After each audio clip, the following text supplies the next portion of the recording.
pengusaha melihat resiko varian Omikron ini? Ya, saya pikir sih ini ya resiko yang mungkin dialamin oleh di seluruh penjuru dunia ya saat ini ya. Tapi kami pikir secara overall saat ini kami para pengusaha juga jauh lebih siap dibandingin pada saat awal pandemi. Karena ini kan sudah berlangsung hampir 2 tahun dan memang secara kalau kita lihat ya ini kan ada berbagai macam varian. Jadi sempat on off, ada juga varian Delta terus kemudian ini. Jadi kita jauh lebih siap dibandingin dari awal ya. Jadi kalau misalnya kita bilang mall itu kan kalau dulu benar-benar totally tutup.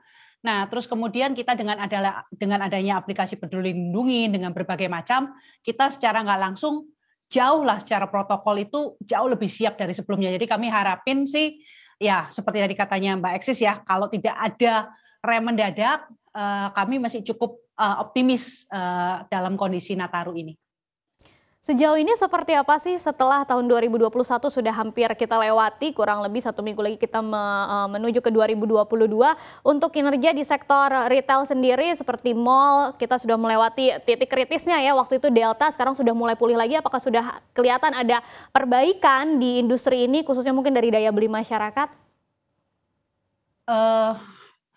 Pada waktu, kalau kita lihat ya, waktu Desember ini boleh dicek ke seluruh mall, hampir semua mall itu sudah mulai mengalami peningkatan di kedatangan pengunjung ya. Kalau untuk di kita sendiri, di mall-mall kita rata-rata 30-40% di atas bulan-bulan sebelumnya ya. Karena ini mungkin kita lihat ya, ini masa akhir tahun, memang masa belanja itu biasanya Lebaran sama Nataru. Dan ini juga kita lihat juga kita alamin di mall-mall kita. Jadi ada peningkatan 30-40% dibandingin bulan-bulan sebelumnya. Tetapi memang apakah kondisi ini sudah seperti pre-pandemi? Memang belum.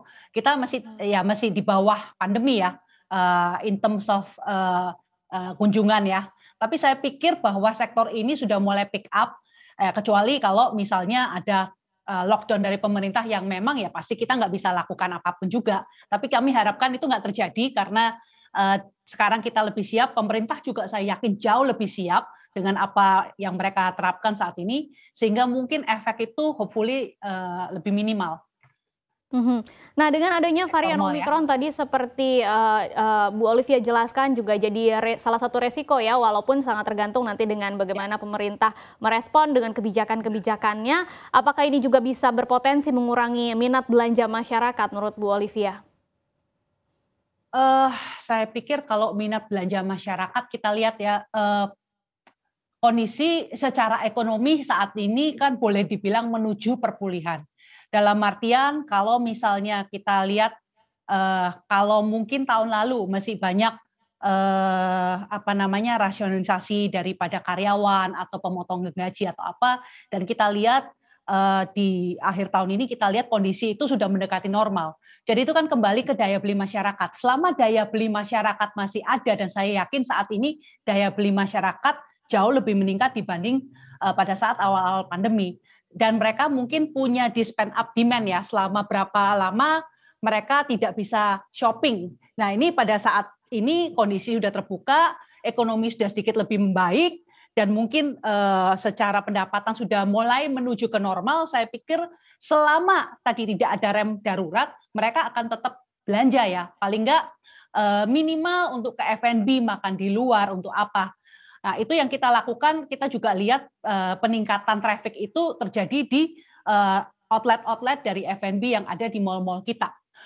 Kita juga bisa pastikan bahwa mulai banyak tenan-tenan baru yang masuk ke dalam mall kita, yang tadinya mungkin kalau kita bilang dulu tenan baru akan susah sekali ya untuk masuk ya karena kondisi pandemi. Tapi sekarang kita lihat tenan-tenan baru kita di tempat kita ada Penenco, terus kemudian ada Uniqlo, H&M juga akan masuk, dan banyak tenan-tenan baru yang masuk ke mall kita karena mereka melihat bahwa trennya sudah membaik.